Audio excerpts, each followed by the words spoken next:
Hello, welcome to Philosophy Gets Schooled. I'm Simon Kirchin, a philosopher based at the University of Kent. We're recording this episode in June 2022. This episode is all about metaethics, specifically about moral anti-realism. So we'll be thinking about what metaethics is, sorting out various terms such as moral anti-realism, cognitivism, non-cognitivism, and error theory, thinking about Hume and Mackey and A.J. Ayer, perhaps some others, and talking through various motivations and problems for particular anti-realist positions. We'll also see what else we get onto as always. This is Metaethics Part 2. There's also a Metaethics Part 1 where we think about topics in relation to moral realism. Joining me in this episode, we have Paul Moore-Brudger from King Edward School in Birmingham. Hi, Paul.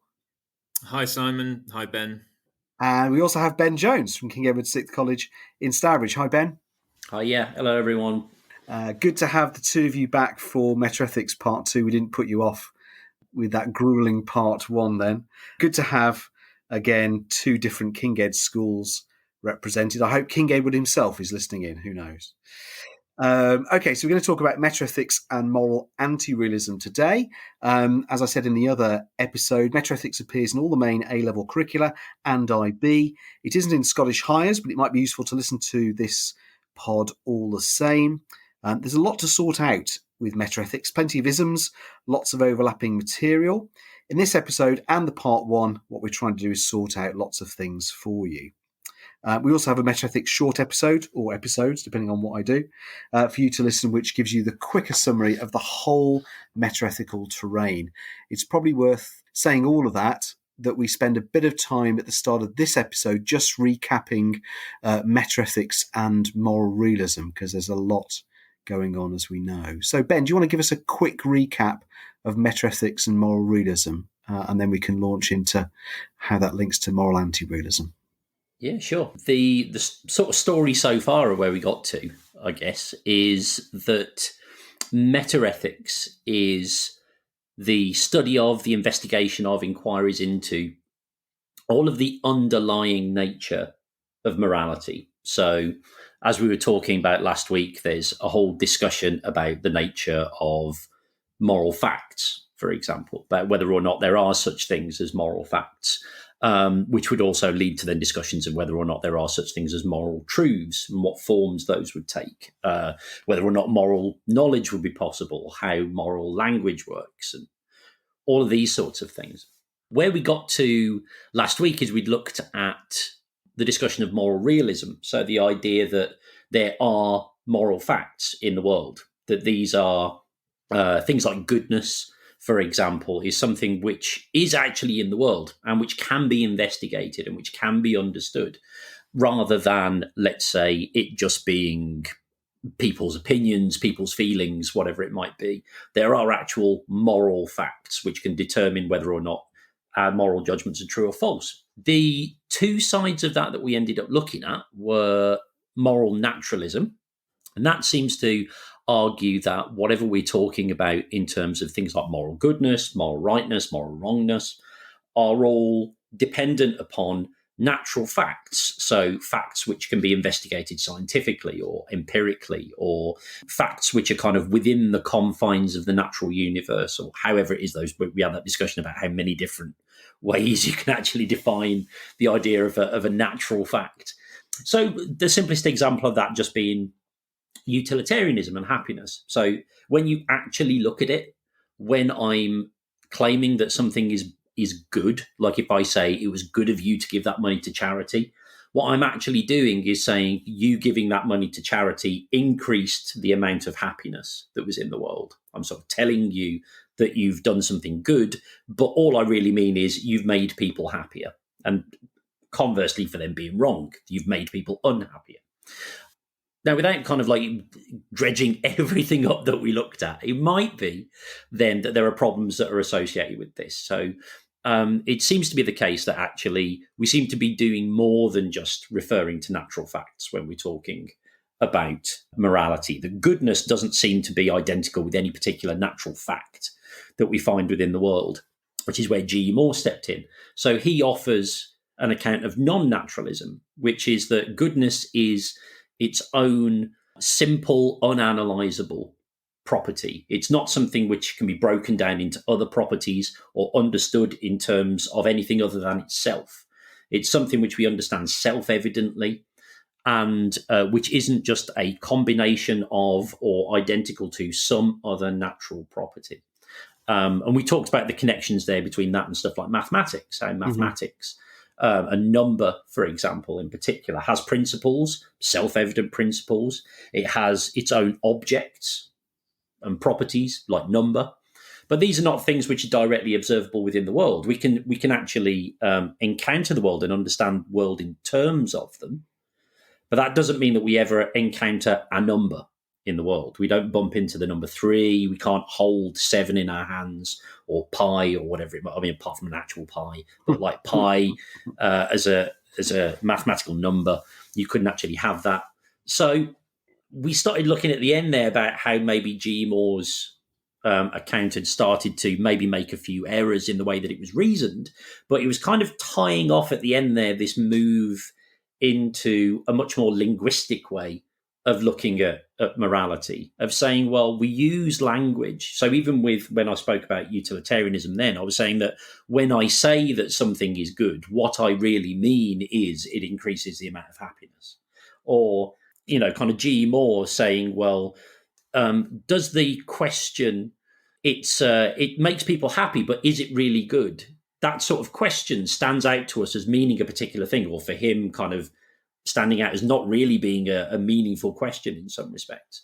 So what he's trying to do is then make a shift towards language. And that's kind of where we rounded off that sort of discussion, I think. That's really helpful. Thanks very much, Ben.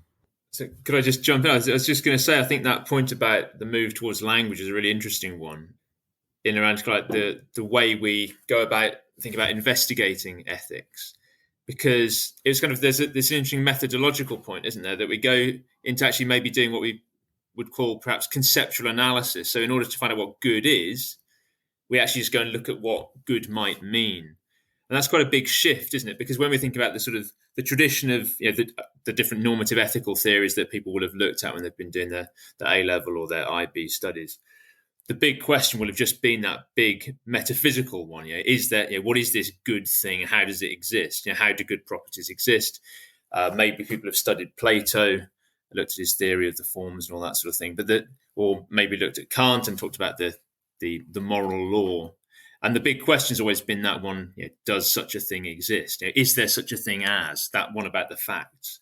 And all of a sudden, there's this shift into thinking, well, actually, maybe what we ought to be thinking about when we're studying ethics or thinking about ethics is just what we say about it, or how we might feel about it, or more of a shift onto the sort of the analysis of the concepts, but also then with that comes a shift into think about what's going on inside our heads, the moral psychology of it all, and the kind of the sense of what am I actually doing when I'm making a value judgment, or if I'm thinking about what I ought to do. And somehow thinking that might be that the focus should change from just trying to discover properties that might be good or bad or all the rest of it out there in the world, to trying to focus a little bit more on what's going on inside our own minds. And that really interesting connection, I guess, just last little thing, between the relationship between language, between the word and the world, and how they connect into each other, which is obviously going to spawn actually a huge movement in sort of modern philosophy, sort of might even define modern philosophy. And we can kind of see it here, just really, and we can get a grip on it. And it's a really nice thing, I think, for A-level students to get a grip on that. It's a really exciting way in through metaethics to actually grasp hold of this business of the philosophy of language, I guess, and how that ties into our ethical concerns. Yeah, thanks, Paul. Yeah, in fact, that's really good. So just to tie those two discussions together and just then think about that previous episode as a way to get us warmed up now for anti-realism. So I think that there's one thing we said in the other episode where we were saying metaethics is often really, really hard and some students are quite daunted by it, even though it's really, really exciting, there's loads going on, because it's often hard to understand whether metaethics is mainly about ontology and what stuff exists, or is it about language, or is it about motivation and moral psychology, or what? And actually, as we said last week, it's actually about all of those things. And that's the exciting heady brew, but that's the thing that makes it a little bit a little bit daunting. And I think, from what you also said, Paul, there's that really interesting historic shift where we've been thinking about what properties exist or what facts there are in the world or whatever what we're talking about, whatever ontological, metaphysical stuff. But the key thing to remember about metaethics is that it's talking about an activity. It's asking big questions about what's the nature of a lived, practical activity, something in our lives, right? How we judge, how we're motivated to act, and so on and so forth. And that's something really important that I hope is going to come out through this episode, because that's something that moral anti-realists think is a big card they can play, and really something very, very important. But we'll see how we do that. Okay, that's great. So perhaps just to finish off this segment before we get into some particular anti-realist positions and some of the details. So anyone want to kind of have a go at defining anti-realism? And then we also need to probably just think about the distinction between cognitivism and non-cognitivism. That looms large. Does anyone want to have a go at any of those? So, I mean, anti-realism we can see as the denial that there are any such moral facts. So I think that's a nice, easy one, I think, just to get out there. Although, of course, that's barely scratching the surface of the anti-realist positions in all their complexity, which will no doubt bamboozle and befuddle at least me as I try and explain them. But so we begin with that simple denial that there are the kinds of moral properties or moral facts that we might have thought were out there. But then, of course, we get into this other distinction between, so we've had our kind of realism versus anti-realism. And then we move on to this other distinction, which has just been flagged up, of cognitivism and non-cognitivism. And I suppose this is getting that focus on sort of what's going on in our minds, in our heads, and also in our language when we are talking about morality and doing the practical activity of making judgments, commending actions, and all the rest of it. And if you're a cognitivist, I think it's pretty easiest to see it as a kind of a claim about language. Then actually it's quite simple. You think that language is a basic tool of communication, and you're expressing or describing your beliefs, and you're talking about the way that the world actually is. And things pretty much are, your language is doing what it seems to do. So if I say, I think that I'm currently involved in a podcast with two fine philosophers from the King Edward's school tradition, I believe that that's the case. And it turns out that that belief, of course, is capable of being true or false. It's something we could check. Potentially I've been, maybe it's false. Maybe I've made up my previous connection to King Edward's Stourbridge, but there's a claim that can be verified as true or false. And essentially it's just saying something that kind of, paints a picture of the world that can either be true or it can be false. It has what we might call a truth value. And most of our kind of standard beliefs, or indeed our kind of claims to knowledge, are of that form. And so we might think of a cognitive field of investigation, something like science paradigmatically just goes out there and finds out what's true about the world and makes statements. Water boils at 100 degrees Celsius, given certain pressures and blah, blah, blah. And these are all kind of facts, and they're all true, and you can kind of check them out. And language essentially does when you use language, and your basic thought is that language is cognitivist in its kind of shape, then it just does what you think it does. Non-cognitivism, as perhaps the non prefix there suggests, is again a denial of that. But that's where it gets a bit more complicated, because then we've got to think about, so if your moral language isn't cognitivist in character, well, what is it? What else sort of goes on in your mind, and then when you obviously reveal the contents of your mind through your speech or through your language? And here, of course, then you sort of notice that, in fact, when we use our language, we do lots of different things other than just merely describing to each other information about the way the world is. I mean, thankfully, because otherwise things would be rather boring, wouldn't they, if we were merely kind of giving each other information. So you notice, of course, that perhaps sometimes you express emotion through your through your language. I might say, "Oh my God!" When you realise that, I know, your podcast is frozen, or your server is down, or something like that. No, there's these kinds of expressions of horror, or sometimes teachers, obviously, we're very familiar to sort of giving commands like sit down, or get out, or please come in, or welcome to your philosophy lesson. And these things are, of course, not things that have any kind of truth value. They're just language doing something else than trying to give accurate descriptions of the way the world is. We're not trying to refer to any properties that are out there or any particular quality that can be verified or falsified. We're just doing something else. Maybe we're asking questions. Maybe we're trying to convince, persuade, all the rest of it. But we're not dealing in those kinds of factual descriptions, which we are dealing with under a kind of cognitivist account of what our language is up to. So it's kind of that sense of, I guess, in a way, if you're non-cognitivist, you're a bit suspicious about what language is doing. You're saying that perhaps it's a little bit deceptive. Whereas if you're a cognitivist, you think it's much more simple and straightforward. That's great. Thanks, Paul. Ben, anything to add from you?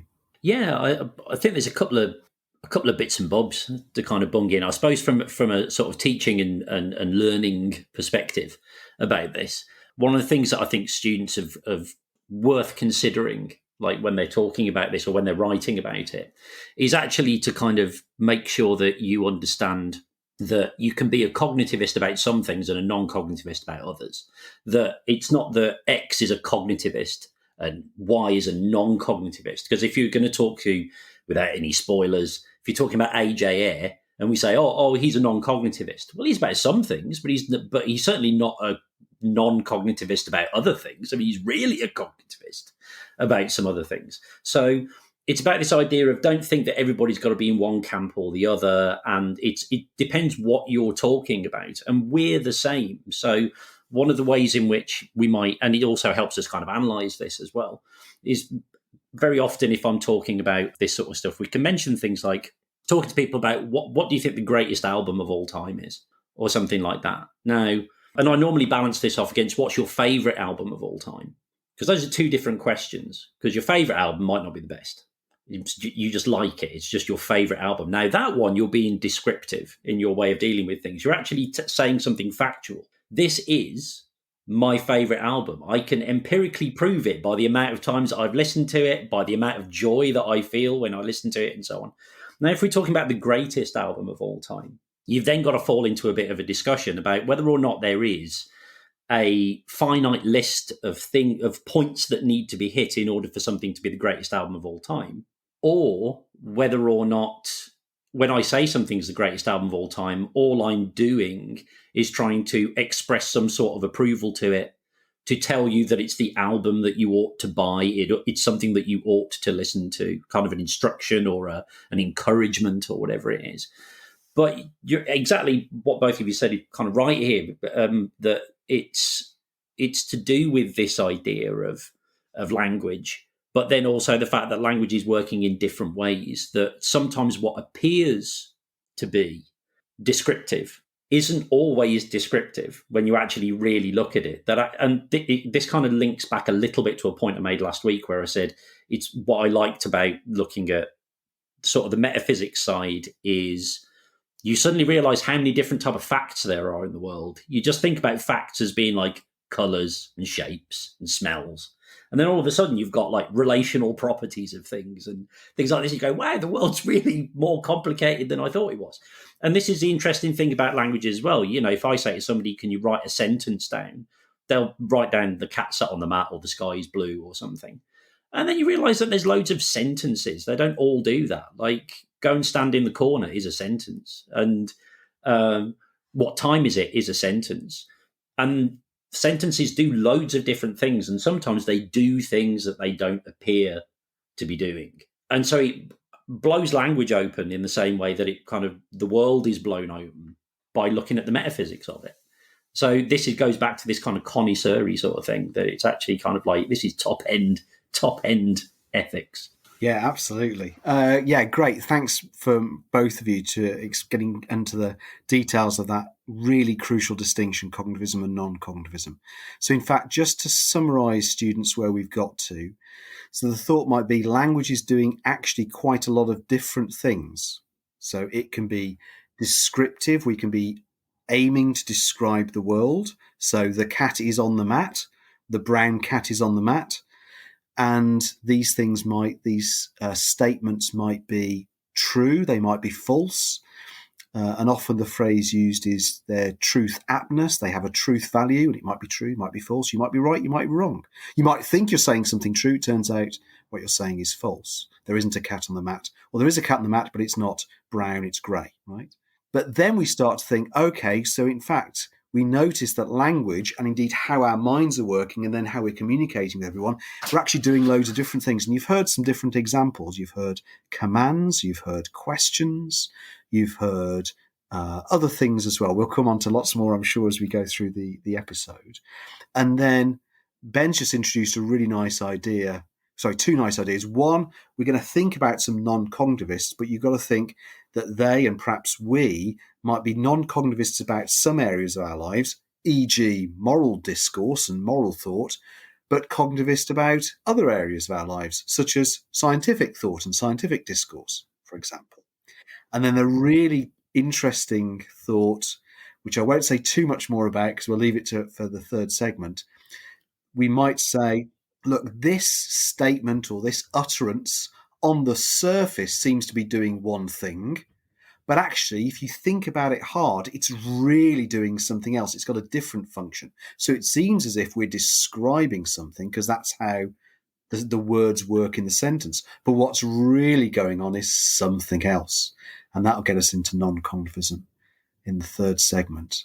But we won't spoil it. We'll leave it for there. But there is one other thing I want to say before we end this segment. And probably it's just an exercise for students, which I think might be helpful, just to really understand this distinction between cognitivism and non-cognitivism. Just write down, perhaps just go back and listen to some of the examples Paul and Ben were giving and thinking about the types of utterance that they were giving, and then think about in your own life. Perhaps just review what's been going on the last 2 or 3 hours, perhaps talking with people, if you've been talking with people. What utterances have they been using? What utterances have you been using, right? Just list all the different ways in which language can function and how you use language, and try and give some examples.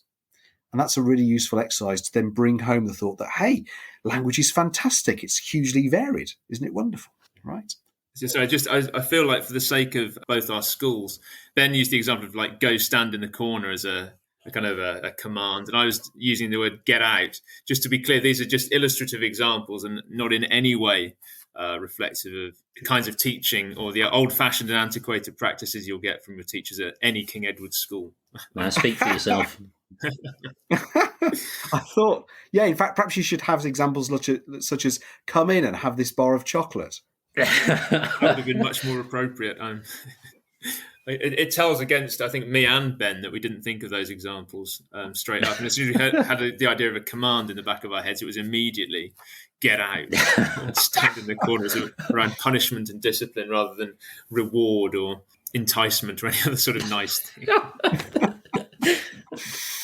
Okay, well, let's leave it there. Perhaps I should just say to both of you, shut up. And we'll leave it there. And then, as I say, we're going to do non-cognitivism in the third segment. In the second segment, though, we're going to come back to cognitivism and think about anti-realism and think about John Mackey's error theory.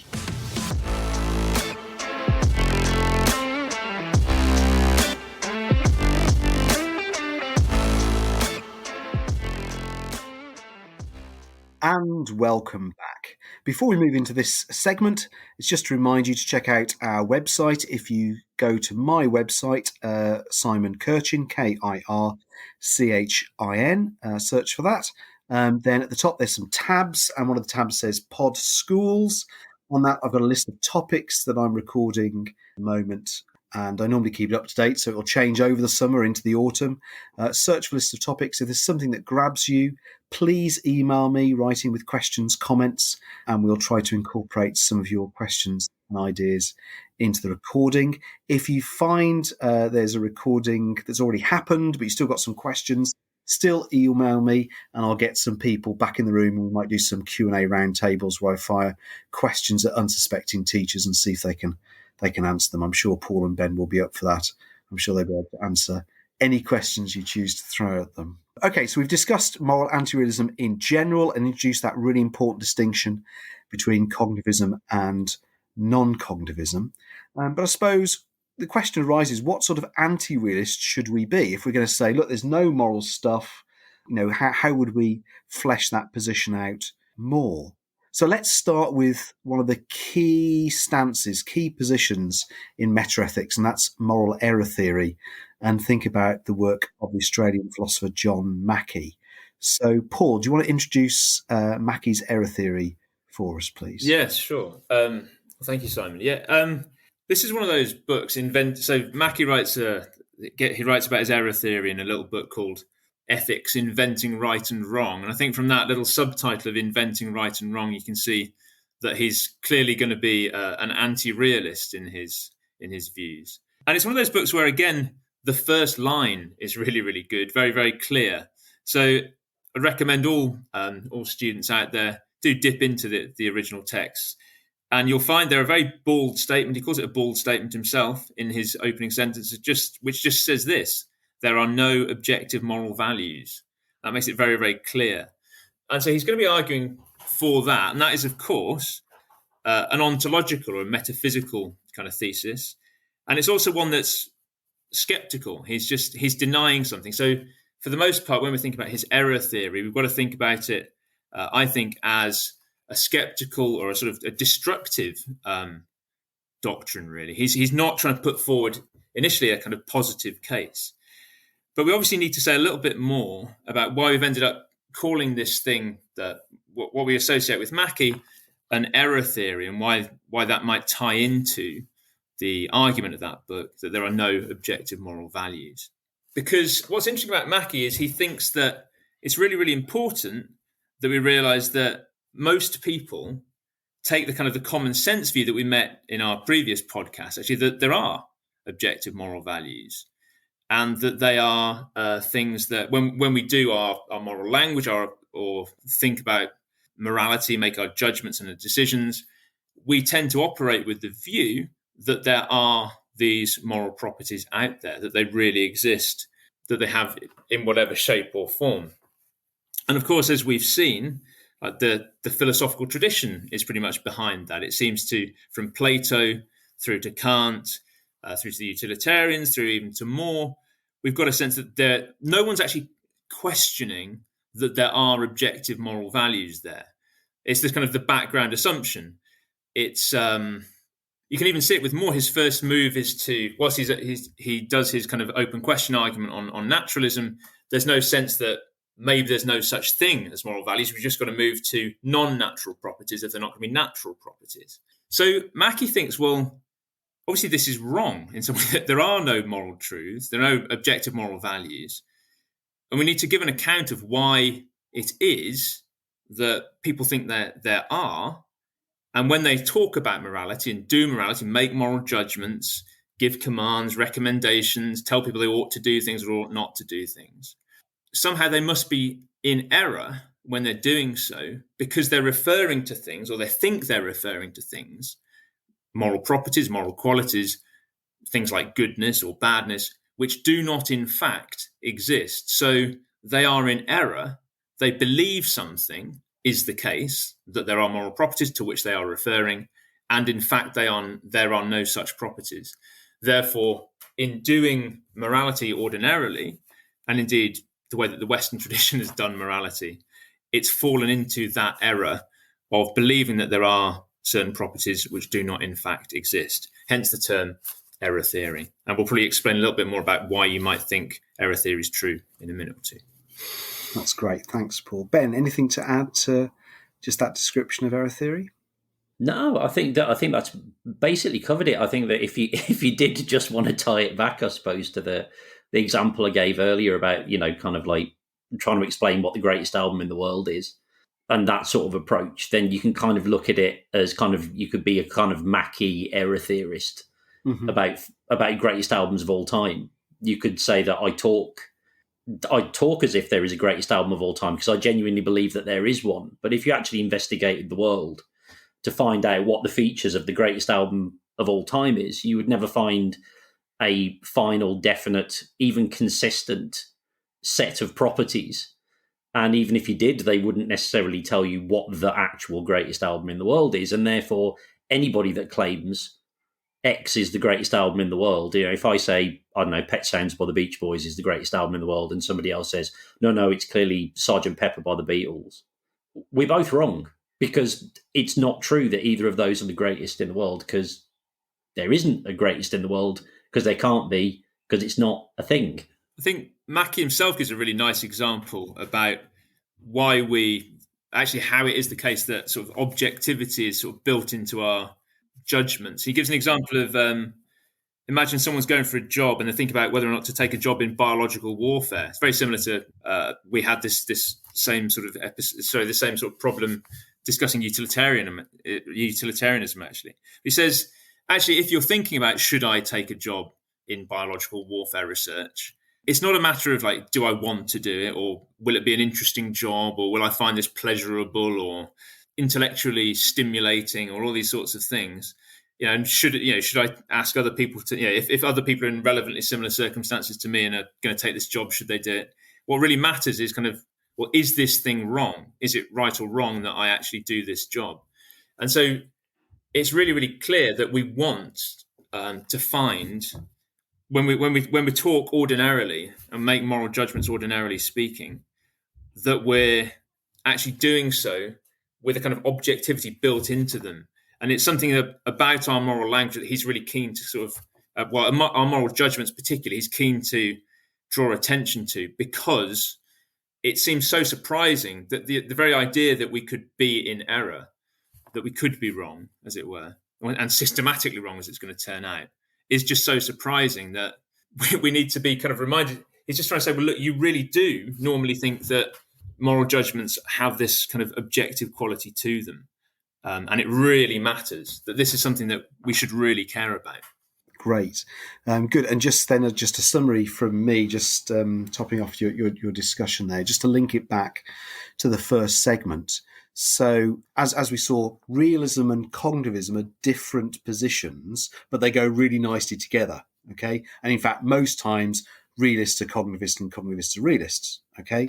So realist is a claim about what stuff exists. Cognitivism is a claim about how language works and what's going on in your head and so on and so forth. Right. So there's stuff out there in the world. And when we're having moral discourse and moral thought, we're saying things about things that are out there in the world that we think exist. And sometimes we get things right. Sometimes we get things wrong. So we can say true things. We can say false things. So Mackie is a cognitivist, right? He really he thinks, just as a matter of description, a kind of sociology really, that we all think that what's going on when we're engaging in moral discourse and making judgments and talking to our friends and thinking it through ourselves is we think that we are saying that there really is some moral stuff out there. Things are really good and things are really bad. There really is a greatest album in the world, right? But it turns out that we're in error, right? There isn't a greatest album in the world. There isn't goodness. There isn't badness. There isn't. This is the example I had from the podcast on moral realism. There, hats aren't really elegant, right? None of this stuff. I mean, you can be an error theorist about many things, but about moral stuff and about greatest albums, about aesthetic qualities of hats, it turns out we're wrong. We're in error. And Paul's just introduced a really interesting word here, and that's the word systematically. So it's not just that we happen to be wrong with one or two judgments. We're making moral judgments, and they're just not the sorts of things that could ever get to be true because there really aren't any objective moral values or qualities or features or whatever we call them. So that's really, really important. Okay. So that's kind of Error Theory 101. So do we want to move on then to explore what his conception of objective moral properties or values is, and then tie that into the arguments he gives? Who wants to have a crack at that? I can have a look. I mean, I teach Plato, and he takes Plato as his kind of paradigm for this. So I'm quite keen. I quite enjoy talking about this. So he says that if you think about what objective moral qualities values would have to be, they'd have to have a couple of things built into them. They'd have to give you direction. They'd have to tell you what to do. And they'd also have to make you want to do it as well. They'd have to provide you with a reason for doing it. And he says, well, if you think about, those are quite interesting properties of any property, of any quality or anything to consider. And he takes as his paradigm for this Plato's doctrine of the forms. Now, I don't know how familiar, I'm not sure how often it gets studied at A-level anymore. Ben could perhaps tell me, does anyone study Plato's Republic or the doctrine of forms at all? He crops up in Meno, and then if you've got a particularly thorough teacher, you'll get some stuff on the forms, but he's not on the spec anymore. Right, okay, so in 20 seconds, I'll try and sum up Plato's doctrine of the forms, potentially unsuccessfully. But the basic thought is that take anything in the world or any, we'll go with things. So something like a chair. There's lots and lots of chairs, and there's this issue of what makes all these different chairs, because they all resemble each other in some ways. There's many, many chairs, and they all seem to share all the particular chairs seem to share one sort of universal quality of being a chair. But obviously the being a chair doesn't exist in the ordinary kind of realm of, or he calls it the realm of change and decay, which is just what we see through our senses, the visible realm, the sensory realm, the ordinary world. So he then says, well, this seems to be evidence, because there is something we do recognize that they all share this quality, that there must be a kind of supersensory realm. He calls it the intelligible realm, but it's something that's accessible through reason, not through the senses. And that's what really is the realm of the forms. So there's the realm of the forms for which every single particular thing, there is this universal, this object up there, this abstract object, which is eternal, non-physical, and all the rest of it, that just exists in this other realm, and that somehow each individual chair participates in. And what goes for chairs also goes for moral qualities like justice and goodness and all the rest of it. And in fact, at the very top of the tree, the form of the forms, as it were, is this kind of form of the good. And the form of the good is such that when you grasp it, when you understand it, when you see it, it kind of just makes you both see what the good is, so it gives you direction, but it also gives you an overwhelming motive to want to sort of perform that thing. And interestingly, there's a nice example of some, the only people who can really access this are philosophers who've had, well, actually it turns out a very, very, very long course of philosophy, but also mathematics, military training, etc., etc. So it's quite. It's not until you're 50, and I'm aspiring towards being 50 soon. So I can't wait to maybe get this knowledge. But it's not until you're 50 that you actually are able to really kind of access this stuff. But when you do access it, as I say, it tells you what to do and makes you want to do it. And there's this really lovely example of the philosophers who've just escaped from a kind of non-philosophical nightmare world of the cave, as he calls it, a very famous simile. Perhaps you've even come across it if you haven't studied Plato. Something a bit like The Matrix, I guess. But that's such an old film, no one even knows what The Matrix is anymore. It's almost as old as Plato, isn't it? But there's this idea that there's this realm of illusion, this world of, trapped in the sensory world where you just get nonsense all the time. But they've escaped. They've escaped the cave, and they just live in a world of pure ideas and thinking and all the rest of it. But they see that they ought to go back down, that it's the right thing, that they should rule the mob who live down in the cave. And in seeing this, they just go back down. And they don't want to, but they're somehow motivated to do it. They would far rather just stay out of the cave and just do philosophy all day and just contemplate the truth. And as all students of philosophy know, there's no finer thing to do.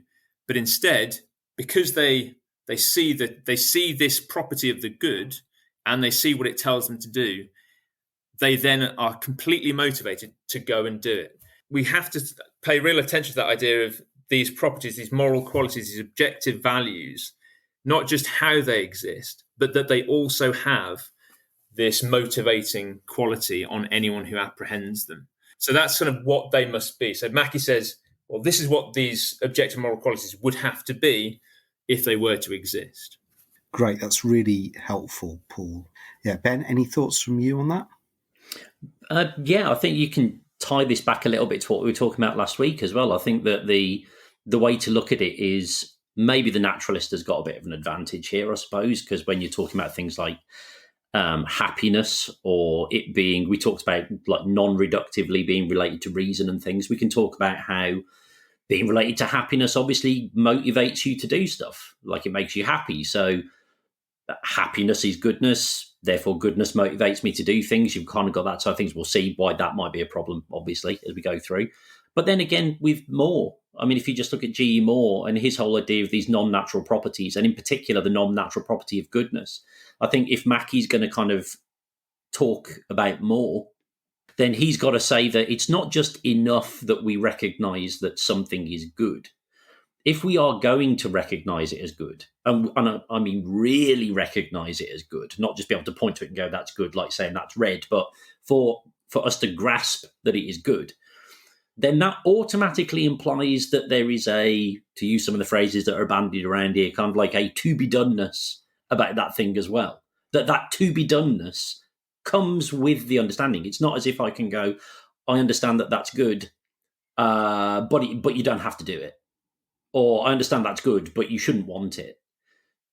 It comes with the motivational factor built into it, this kind of intrinsic motivation behind it. It's this compelling thing. So you can even tie this in with, kind of G.E. Moore, bits of naturalism. And that's kind of his bugbear, I think, is that idea that they've all got this idea that you get to know this property, and then all of a sudden, ping, you know what you're supposed to be doing. And that's kind of his sort of target, I think. But yeah, everything that Paul was saying there is spot on. It's just that kind of, even outside of Platonism, it kind of filters through. He's aware of the poison of kind of Platonism kind of seeping through everything. Yeah, and in fact, as we said last week, so G.E. Moore, 1903, open question argument, it sets the scene for so much of 20th and now 21st century metaethics. And I mean, the two big anti-realist kind of families that we're talking about, so the error theory and non-cognitivist family, they're kind of the two big stances that emerge in the 20th century. Actually, we kind of, I think we're doing this in the right order in terms of philosophy, but it's the wrong date order. So just in case students are getting confused, Moore publishes Principia Ethica in 1903. Then you've got various forms of non-cognitivism coming 30s, 40s, 50s, 60s. Mackie's Ethics, Inventing Right and Wrong, was published in 1977. And perhaps just say one thing. So I don't know if this is true, but I've always been told that when A.J. Ayer first heard John Mackie present his error theory, A.J. Ayer said, that's what I should have said. But yeah, so that's both of you, that's really helpful. So at the core of it, we've got Mackie saying, this is what cognitivists say. Hey, and I'm a cognitivist, but I'm not a realist. I'm just going to reject the realism. Because, and this is now going to lead us on to his arguments, because these moral properties or qualities or objective facts, they're just so, and this is a word that he used a lot in 1977, they're just so queer, although nowadays we might say they're just very strange and weird, because you've got these two aspects that these qualities both have to have, or properties or features, whatever we call them. They've got to be both objectives, they've got to be independent of human beings, but they've also got to be, they've got to have that, as Ben mentioned, that to-be-doneness about them, that motivational quality. When we apprehend them, we feel kind of magnetically pulled that we have to do them. So they have to both exist independently of human beings and all of our concerns, and yet when we come to know them, or so when we think we know them, then they've got this magnetic motivational quality about them. And Mackie thinks that's just weird. Perhaps I've just spoilt it. So that's the comment. Any thoughts about? So do you want to give your own spins on what Mackie calls the argument from queerness? People nowadays, they call it just the argument from being strange or being weird. I think it's just that basic thought of these properties are just unlike anything else that we can think of in the natural world. They just what are they? They're just so, the way they would exist. So he splits the argument from queerness into two parts, doesn't he? He gives it, there's a metaphysical element, which you've just described.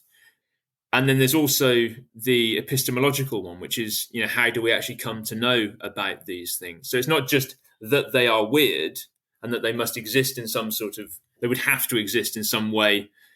We can't sense them, we can't detect them, we haven't got a moral properties way. There's no way of looking for them other than, and this is where he gets onto the epistemological side, through some sort of faculty of intuition, of moral intuition.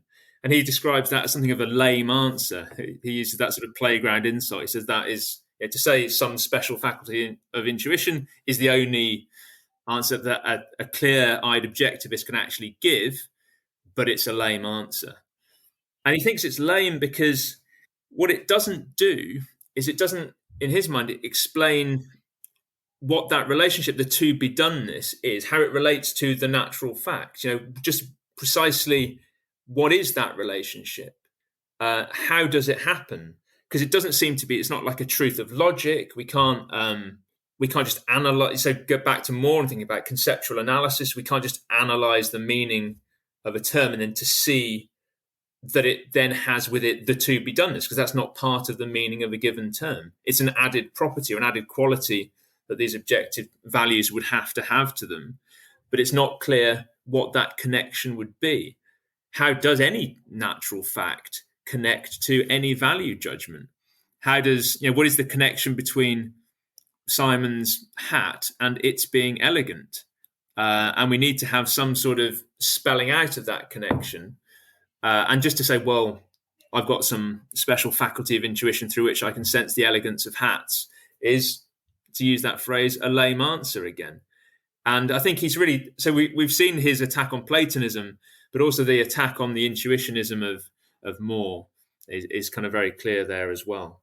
And I think that's, he's just trying to really say, just notice you might have kind of just got used to hearing, when we talk about ethics, you might have just got used to hearing about intuitions and a faculty of intuition and thinking, well, that's a respectable and a good thing, and that's fine. It's part of our framework. I can see, I can hear, I can smell, and I can also sense goodness through some sort of way. And he's just saying, well, hang on a minute. That's actually that's a kind of weird superpower, right? That's much better than being able to see through walls or have X-ray vision or something. You can actually see the good. Blimey, that's amazing. But actually, let's be honest, folks. You owe us a pretty good explanation of what that connection is and how it works and all the rest of it if you're going to stand it up. And he says we just can't stand it up.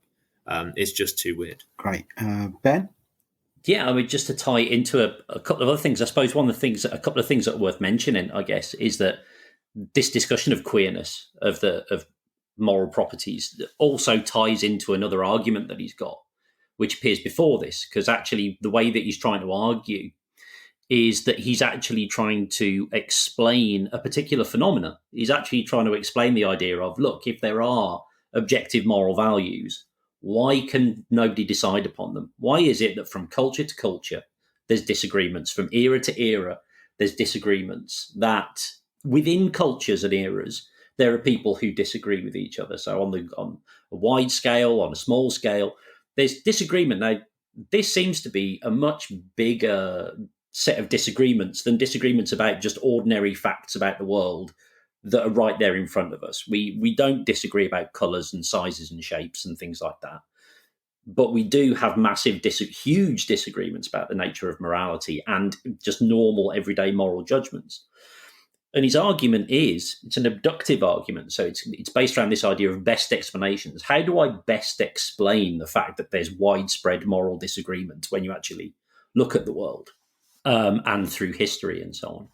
And his argument is, well, either there are such things as moral facts, but at least one party involved in the debate is wrong. At least one. Could be both, but at least one of them has just got the wrong idea. Or there are no moral facts. That's like the old record thing. It's either there are a list of facts about what makes the world's best record and one of us is wrong, or there just isn't a world's best record. And so nobody can ever finish the discussion because it never leads you to the right answer. And this is why he wants to introduce this idea of moral properties. He says, well, if the answer is there are moral properties, but somebody's getting them wrong, let's have a look at what these properties that we're all supposed to be aware of, but only some people have the right access to at particular times are like. And this is why the queerness of it comes in. And when it comes down to that stuff to do with intuition, because that's one that we really want to know, if you like, is it's kind of like, well, somebody should be able to work it out, right? It always reminds me of, there's a couple of things it reminds me of. The smaller one is, there's a line in Nietzsche where he's basically slating Immanuel Kant. And he says, Kant asks the question, how is synthetic a priori knowledge possible? And his answer is through a faculty. Mm-hmm. And he's kind of like, this is not an answer. This is, how on earth is this an answer to just say, by a faculty? Oh, well done. I mean, we could answer any question like that. How do fish breathe underwater? They have an underwater breathing faculty. Of course they do. But what is it? I mean, that's it. You haven't explained anything. And really, I think that the thing that he wants to get across as well, which is worth mentioning, I only mention this because he's going to come up again later, is this is a really nice time to sort of introduce David Hume, who I think is almost like the unsung hero of all of this metaethics, because a lot of the stuff that they're going to be talking about or have been talking about, he's already sort of got it half kick-started off a couple hundred years before to some extent. And one of the things that Hume is interested in is the fact that if our moral judgments were merely down to reason, so because the other part of intuitionism is not that we see these moral things, but that we intuit them through reason, that we can rationalize and think about things and understand them kind of cognitively just in our heads, sort of thing. He says that, well, if morality was just about reason, we would never be motivated to do anything, because actually all action, not just moral action, all action is dependent upon the two aspects of us, the passions and the understanding. So if I have a desire, that desire is kind of lacking direction until it's kind of tagged onto a belief. So if I'm thirsty, I obviously have a desire for a drink, but you can only explain why I'm going to the kitchen to go to the fridge if you understand that I have the belief that there must be a drink in the fridge. And when you plug those two things into each other, I act. Now, on the other hand, if I've just got a belief, but I have no associated desire, want, need, whatever it might be, then I just don't do anything. I've got tons of beliefs which I'm not currently acting on because my desires aren't compelling me to do it. And so the additional part of this, kind of underlying what Mackie's talking about, because this is actually going to play quite a big role in a lot of the other people later on, is that what we appear to be saying is that knowledge of a fact is enough to motivate you regardless of any desires you have. And that's another part of, well, there just aren't facts like that. We don't know of any other fact in the world. Even that something is tasty is not enough to make me eat it if I don't fancy something to eat. No individual belief is a compelling reason to act until a desire is attached. And therefore, even if I did believe that something was good, it wouldn't necessarily compel me to act without the corresponding desire, in which case there must be more to the reasons why we do things than just moral properties, because we don't know of any properties like that. There are natural properties and the desires that we have towards them.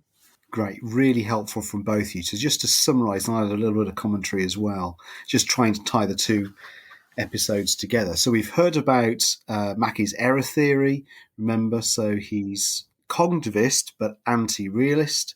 He's really suspicious about the types of moral property that people assume that exist, because he thinks they're very, very strange. They've got these two qualities.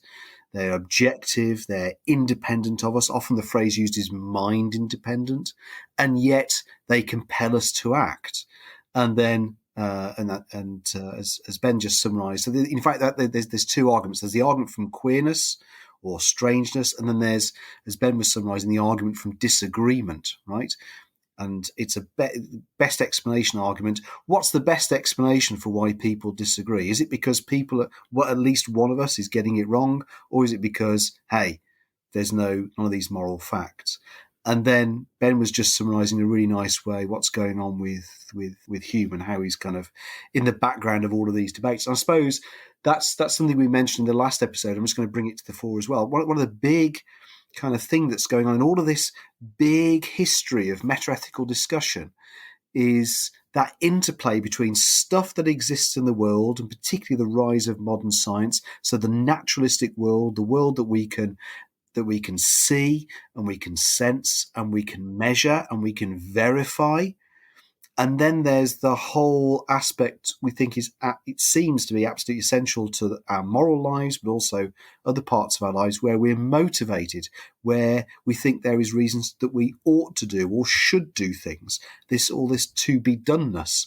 But actually capturing that in naturalistic terms is really, really hard, if not impossible. So there's this huge tension going on, all of these discussions between the natural scientific worldview and then all of this to be doneness, this motivation, this word we used last time, this normativity. So that's got a really interesting interplay which is coming out in all of these debates. Before we stop and we move on to the third segment then, can I ask the two of you, what do you think about moral error theory? Are you attracted to it or not? I would say for me, it's one of those, I suppose, like this, like nihilism, like global skepticism, all those sorts of things.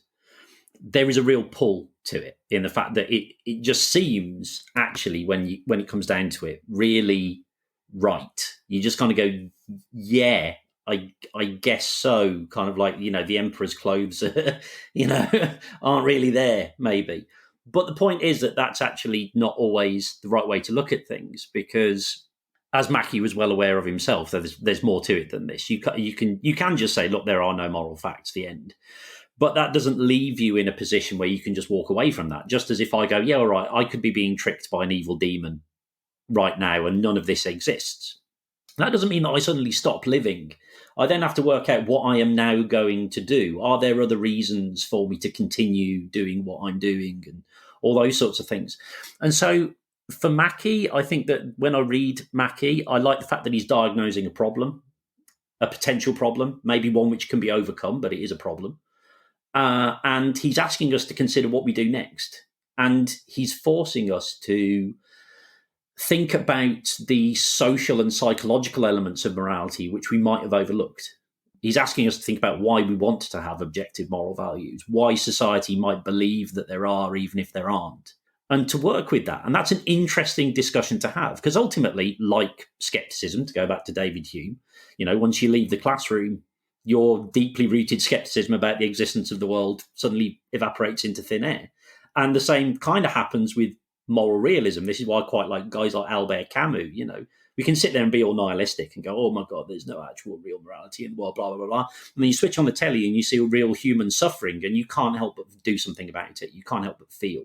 And so there's a nice, actually, weirdly, ironically, there's kind of a human side of this that comes out that makes me drawn to it, that it actually maybe forces you to look at human beings a bit more, not think about morality as this abstract thing, but think it as this real human bit of psychology, sociology, which you can't just ditch if you find out that it's not true.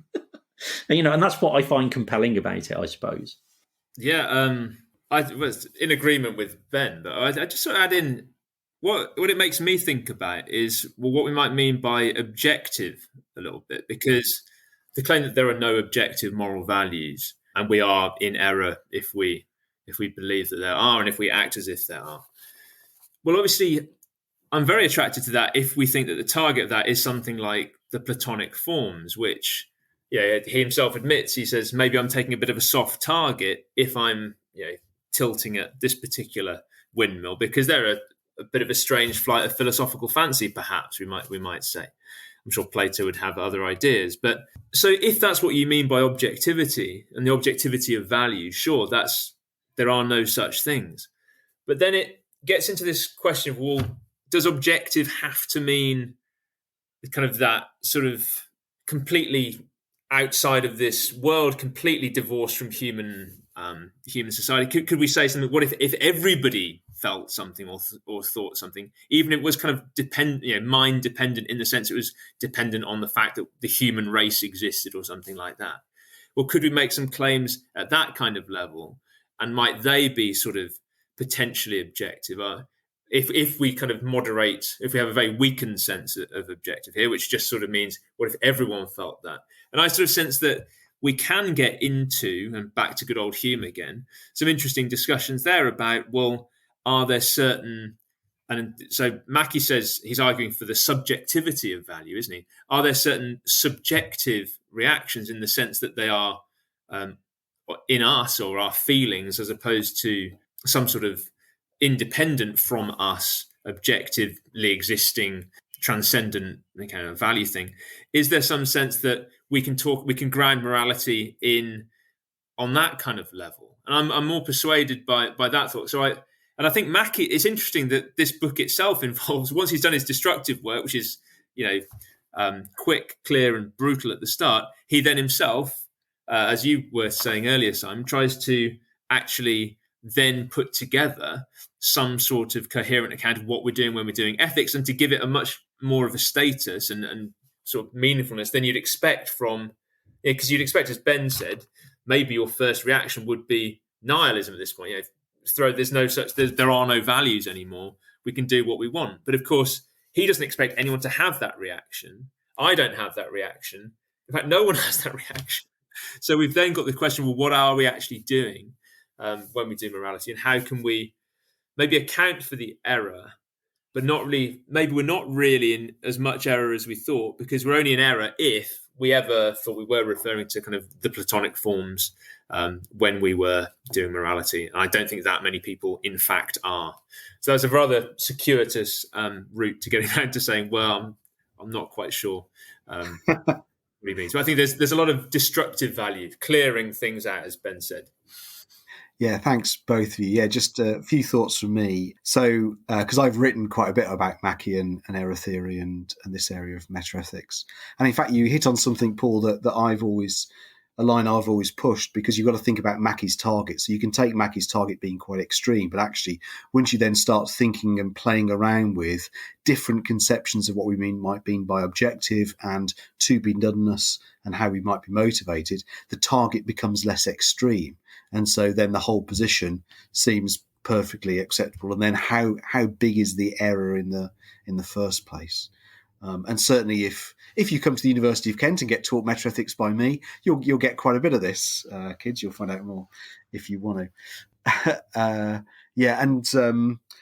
Just to point out, so the first quarter of Mackie's Ethics, Inventing Right and Wrong book is about metaethics, and then the other 3 quarters is all kind of normative ethics and applied ethics, where he's clearly trying to do something constructive. And I suppose just as a stretch exercise or a challenging exercise for students, just to end this segment, then the thing to think about is, what would happen if everyone became an error theorist? What would society look like?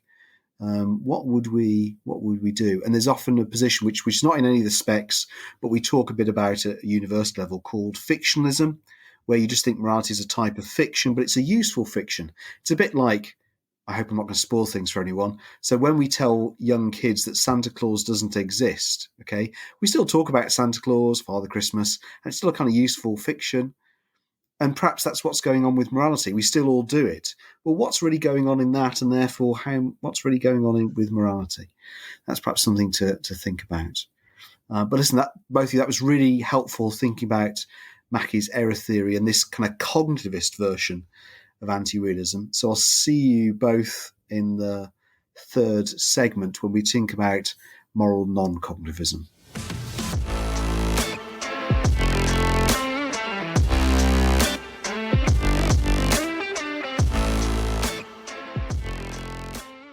And welcome back. So we've been thinking about metaethics. We've thought about anti-realism in general. We've just done a big segment on Mackie's error theory. And now we're thinking about the non-cognitivist family. And I call it non-cognitivist family because there's various positions that come in non-cognitivism. So just remember what we've already said. So you're not as if you're a non-cognitivist about everything. So really we think about people being moral non-cognitivists, or you can be an aesthetic non-cognitivist about the elegance of my hat, and so on and so forth. So really when we say non-cognitivism, we're talking about moral non-cognitivism, where we've got these moral utterances.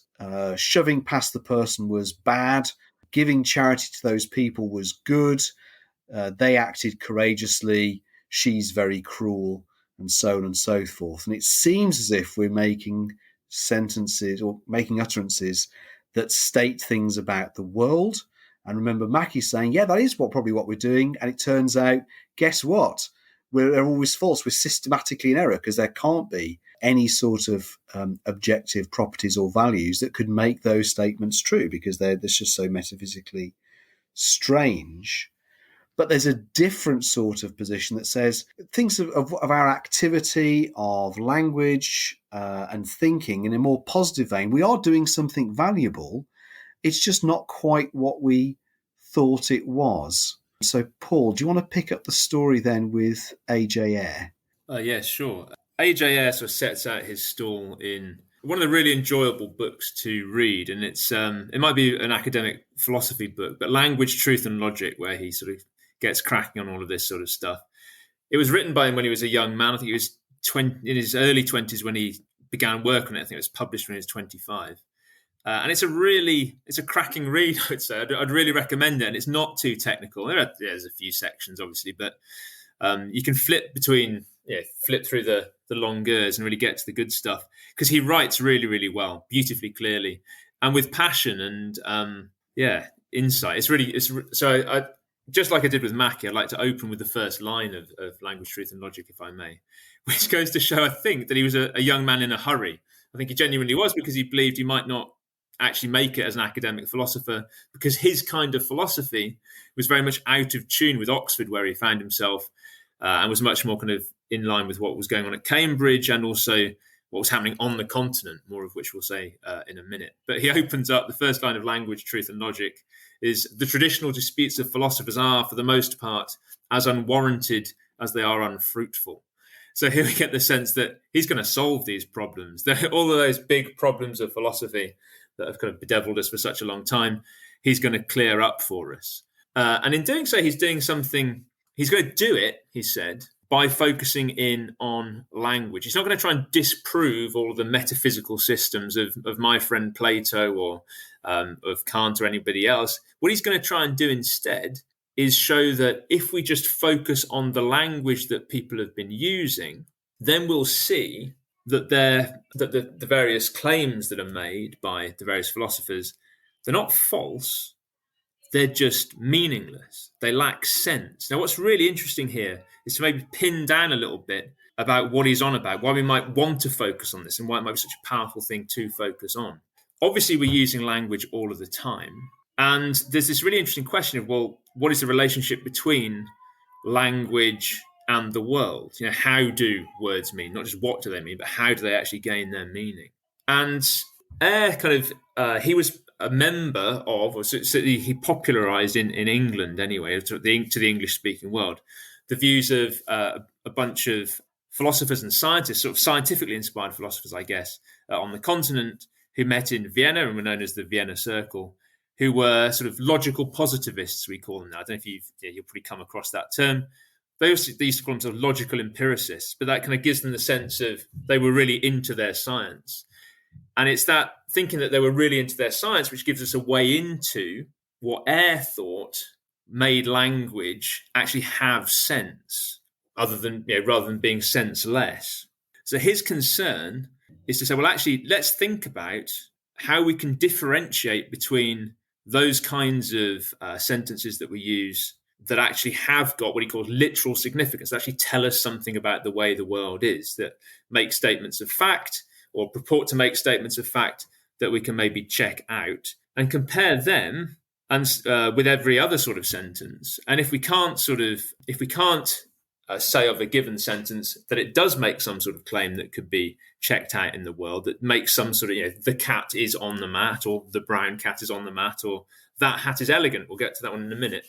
All of those kinds of statements, we can sort of do a sifting or a checking to see if they are meaningful or meaningless. And he gives us a really easy test for this. He calls it the verification principle.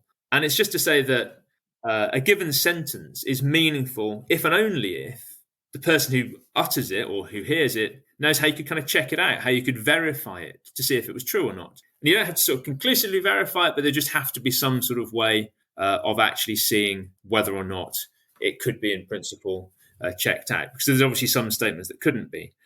He gives the example of the claim that there might be mountains on the dark side of the moon. And in those days, they hadn't sent rockets up to the dark side of the moon to check if there were mountains or not. But it's a perfectly meaningful scientific-y sounding kind of claim. And it's just trying to say something about the way the world is, or to assert something about the way the world is.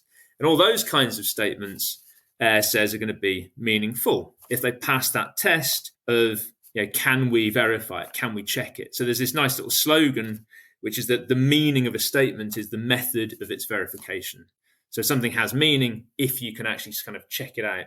And the way in which you check it out, and for him, it has to be empirical means, and obviously paradigmatically that's kind of like the scientific method, but in ordinary language you don't have to necessarily run around with Bunsen burners and test tubes to check all of our statements, but it's just to say that there are possible sense experiences that you could have that would count towards a statement being true or false. If a statement or a proposition doesn't meet that kind of criterion, then he says, well, that's what we're going to call a pseudo proposition, or sort of like fake or false proposition, a kind of empty one. It sounds like it's onto something. It sounds like it's a proper, genuine, bona fide, kosher sort of proposition, but there's something funny with it. There's something up with it. And it's not doing the business of saying something that's actually kind of factually significant. And he thinks that philosophy has been sort of plagued by that for a bit. He gives a really funny example from the philosopher Bradley of a statement that he thinks, a sentence that really seems to affirm something, but really doesn't. And it's this one, which is, the absolute, with a capital A, enters into, but is itself incapable of evolution and progress. And he says of that statement, it's not. It may be emotionally significant to the author, but it's certainly not factually significant to him or indeed anybody else. Because how on earth one might go around checking whether or not the absolute does or does not enter into the evolution and progress is clearly not something that we can perhaps even begin to imagine. There's no sort of sensory experiences that we could have in order to check that one out and to see if it was true or not. So we have this really interesting criterion for seeing, is our language meaningful? And he's going to turn that, obviously, onto our moral discourse, our moral language, and see what kind of havoc it wreaks on that. So perhaps I'll pause at that and see if anyone else wants to say anything on that. Yeah, I think that's brilliant, yeah.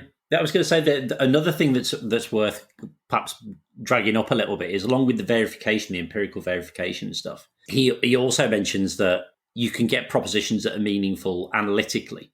That is that to give it the posh phrase, it's that the predicate is entailed within the subject. So the subject, which is what your statement is about, the thing that you're referring to, and the predicate being the rest of the sentence, kind of like what you're saying about it. So if I say the cat sat on the mat, the subject is the cat, and sat on the mat is the predicate. Now, some statements, the empirical ones that were being spoken about there, are what we call synthetic statements, because what they're basically trying to do is take a subject, something that we're aware of, and tell you something new about it, or something that you wouldn't necessarily know just from knowing what the subject was. Whereas, and we're talking kind of like in conceptual terms here, just because you have the concept of something, it doesn't necessarily mean that you know that particular predicate. But with analytic propositions, it's almost like this inescapability of knowing what the predicate is. That if you know what a square is, for example, then you know that being four-sided is a part of being a square. So analytic propositions are meaningful too, because a phrase like all squares have four sides isn't necessarily empirically verifiable. I can't necessarily check that all squares have four sides empirically, because there might be a square that I haven't seen yet which doesn't have four sides. But I don't have to, because the very meaning of the word square means four-sided. So we automatically know that that's true. The problem that he had with these propositions, if you want to call it a problem, but the issue that he raises with these propositions, is that they're ultimately tautological. They just unpack what you already know. They just tell you something which is automatically true because the predicate is already entailed within the subject. So they're meaningful, but for him, they're kind of meaningful in the way that kind of maybe algebra can be meaningful. What's happening there is understandable, but it's just kind of empty logic without anything really going on. These are statements which can be true or false by the meanings of the terms used without them actually having any impact on the world. That we might be able to have analytic propositions which maybe don't actually refer to real things. So if, for example, let's just say, for example, we might want to debate about this, but unicorns have one horn. like that's something that we can say by definition, a unicorn must have one horn, then that's true, but there are no unicorns. So that doesn't tell me how many unicorns there really are. It just says that, look, if unicorns do exist, they will have one horn. So this is the reason I raise this is because, like, later on, I know that when we get into the moral side of things, there are certain criticisms which I might raise later on where people go, aha, but AGA might be wrong about this. And I'm sort of setting that up with now, don't try and get around this with the analytic stuff because it doesn't necessarily help. Great. Thanks for both of you. That's really, really helpful. Okay, so then shall we go straight into what Air's going to say about moral statements then? Who wants to take that one on? Yeah, because he then says, well, actually, obviously lots of people are going to say, well, sure, there's those scientifically verifiable statements that I kind of talked about. And sure, there's those analytic statements that Ben's talked about. But then there's another set of statements as well, which seem to tell us something about the way the world is, but they're not empirically verifiable. And those statements are statements of value, be it aesthetic value or moral value. And so he's going to try and tell us why that position is wrong, why it's a mistake to think that there is this third category of meaningful statements. And he does it by saying, let's analyze some moral statements and see what we can make of them. And what he does is he gives a really good example, a really helpful example that I think all my students kind of really enjoy when we get around to it. He says, let's take a moral statement like, you were wrong to steal that money. Now, that seems to say, if you look at it, there's a description of something that's going on. Someone's stolen some money. That's obviously, that seems to be kind of bad. And there's this judgment that that thing is wrong. So there's a state of affairs, a description of a state of affairs, and then there's that kind of value judgment that goes in there. But what actually Ayer says is, well, let's actually look at that. In fact, if you analyze what's really happening with that statement, the moral term, you were wrong, doesn't actually add anything to the description of the state of affairs. It's not descriptive at all. It doesn't give us any factual information. It's not an assertion that can be, that adds anything to the description. So well, then what does it do? And Ayer says, well, look, it's really just equivalent to kind of expressing your attitude that you have towards that state of affairs. We're going to call it, Ayer gets called an emotivist, and we get this theory of emotivism. You're emoting or expressing your emotion about that state of affairs. It's as if, he says, you've kind of just put a couple of big, thick exclamation marks and just expressed, like, you stole that money, in a tone of kind of outraged horror. That's actually what the moral term is doing. And so as such, it's not factually meaningful. It's not factually significant. All it's doing is just kind of serving to express rather than to describe. And so as such, what then happens is he says, well, actually, if you think about what you're doing, when you do that, not only are you trying to say, I'm really horrified? Well, you're not saying I am really horrified. What you're just expressing your horror at the money being stolen. And also, I guess, you're trying to make maybe the person who's stealing the money, or maybe other people who are kind of watching on, feel the kind of same way too. So it's got this kind of persuasiveness too. So you're not just saying this, you're not just showing how you feel. You're also trying to make other people feel the same way, sort of catch the same emotional wave as you are. And so there's this kind of like double thing going on. But the key thing he wants to emphasize, and this is why it's a kind of a non-cognitivist approach, he's really focusing in on the what's going on other than a simple description of your beliefs about the way the world is, or some sort of description of what's actually going on. This isn't, moral language just doesn't function that way. It does something completely different. And that's what he's trying to draw out for us. And I think that's one of the great examples. My students always seem to get it. And I think it's very, very clear, that business of, well, maybe it's because I always shriek, you stole that money, in a particular voice at them. But they do see, I think, it has a kind of initial plausibility to it. But that's basically what happens when he turns that analysis of the verification principle onto ethical statements, and he finds them to express, again, using that term, pseudo propositions. So they are ethical propositions or pseudo propositions, but he doesn't just dismiss them out of hand. That's something actually occasionally students can get a little bit sort of carried away with this and think that Ayer says that moral language is just complete rubbish and it's just nonsense and no one's got anything to do, blah, blah, blah. It's meaningless. Just forget about it, move on. He's not saying that. He wants to give an analysis of what's going on kind of under the surface, even though because he's not going to be such a fool as to deny that there is kind of moral language and, that we use this and morality has an important role in our lives. And it does have meaning. What it lacks is kind of sense in that idea of connecting to a factual description of the way things are. Great. Yeah, that's really helpful. In fact, just a small point from me. So there are quite a few modern non-cognitivists who take their inspiration from people such as Ayer and some other people as well. But they always emphasize that what they're trying to do is something quite positive, to rescue moral language and moral activity and moral thought, not be as dismissive as, let's say, Mackie was, but to say there's actually something positive going on. It's just not quite what you thought it was. Ben, any thoughts from you? Yeah, I think that that was a brilliant. There's like tons of stuff there that kind of sprung to mind. I think one of the things that's interesting just for the A-level students who are maybe thinking about other parts of the course here, we discuss other members of the Vienna Circle in other places. We discuss Hempel when we're talking about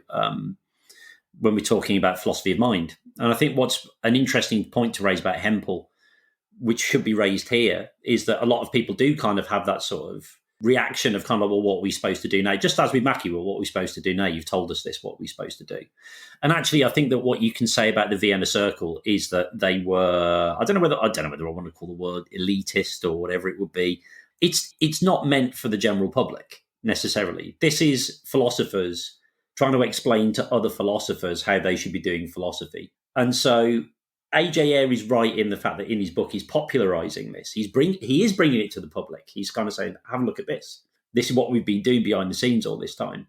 But with guys like Hempel, he's trying to say, if you want to do psychology properly, psychologists, stop faffing around with all of this, talk that can't be empirically verified. If you're going to do science properly, this is it. And a lot of students make the mistake, and I think this one of these things to raise is you're saying about going too far there, Paul. It's about this idea of they immediately go, oh, Hempel says that the mind is this and that and the other, and that you can't verify the mind and blah, blah, blah. And you say, no, in a scientific context.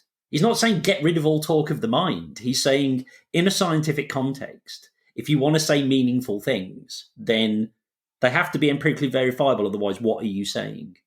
Doesn't mean that you can't use it in ordinary language in your day-to-day life for various other purposes. And Ayer's kind of doing the same here. He's that this is a book of philosophy, and he's not saying stop using the word wrong. He's saying, because it doesn't mean anything. He's saying if you want to do some proper philosophy about morals, stop treating morals as if they're this observable, verifiable, checkable, real thing.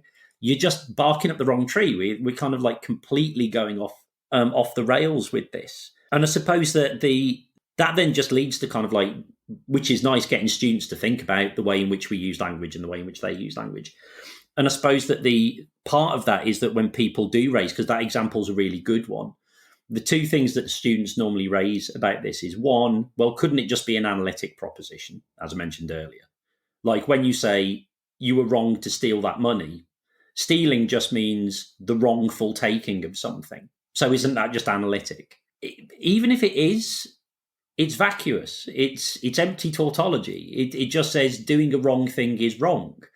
What A.J. Ayer wants you to do is cash that out. He wants to say, cool, wrongness is wrong is a tautology. Now, what does that have to do with the world? Can you actually explain to me what is empirically verifiable about wrongness? Because squares are empirically verifiable and bachelors are empirically verifiable. So we know what we're talking about. His big issue is that even if you want to, this kind of empirical side of things is, even if you have stuff which is tautological, we shouldn't be spending ages and ages talking about those entities if all you can say is completely vacuous circular definition things that don't actually relate to the world. You're not making any progress there by coming up with self-contained, I suppose, going back to people like Bradley, kind of the old Hegelians, where they have this self-contained terminology that feeds off each other, but doesn't actually say anything about the world. And the other side of it is when students say, but the word stealing does describe something, like, and murder describes something. If I say somebody murdered somebody, it would be true if they killed somebody, but false if they didn't. There has to be an act of killing in order for there to be a murder. There has to be a taking of someone's property in order for there to be stealing. So there is a descriptive side to moral language. And I think, again, I don't know how much Ayer touches on this throughout his works and all those sorts of things. I certainly know that other emotivists have picked up on this and said, well, it's not that moral language can't be used to describe states of affairs. If I say someone is a thief, I've described an action that they've performed. But when I choose to say the word thief, I add something extra to the description, which is not empirically verifiable. I choose to describe them in an emotive way. And so, yeah, all right. It's both of these responses are kind of like okay, even if I allowed that, what difference would it ultimately make to the overall moral value of your statement? It wouldn't. It would just be cool, you've described something, but still you're just emoting when you describe it in the way that you do. And then on the other hand, this kind of like, yeah, all right, if you do come up with some moral analytic statements, they're still vacuous and tautologous and don't mean anything. Be outside of that, this symbol means the same as this symbol. It's not really adding anything to moral discourse. And so you can still be kind of end up in the same emotivist place, even if you kind of have these gotcha, aha, I found an alternative version. Nah, he to some extent, he does still have you. You haven't beaten him that way. You might be able to beat him other ways, but you haven't beaten him that way necessarily. Great, thanks, both of you. Go on, Paul. Well, yeah, I mean, I don't know if we're going to get onto this now, but actually onto sort of Ayer anticipating criticisms and gotchas and all the rest of it. He famously anticipates, well, he gives a kind of a criticism that Moore would have made of his work, which is that if Ayer is right about moral languages having an expressive function, then this seems to make actual moral disagreement impossible. Because if you say you were wrong to steal that money, and then someone else was to say you were not wrong to steal that money, there wouldn't actually be a contradiction there. And it seems like one person is saying one thing, one person is saying the opposite, and it seems like there is a genuine contradiction. The two people are in disagreement with each other.